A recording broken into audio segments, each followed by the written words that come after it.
Ahojte, vítame všetkých priaznivcov CF Moto, no aj OKR. Bavíme sa s Edou, čo nového bude na sezónu 2025. Čo nás čaká? Já budu trošku tajemnej, Grad v Karpatech, ať to nepropálím, ale letos byly novinky dvě. Byly to 450, ale klíčový, to zase jako jo.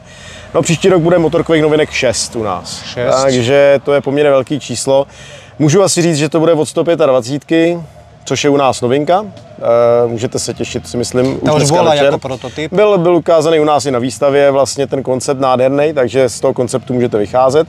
A večer uvidíme 675. Uvidíte určitě i samozřejmě tříválec, o kterém se taky mluví.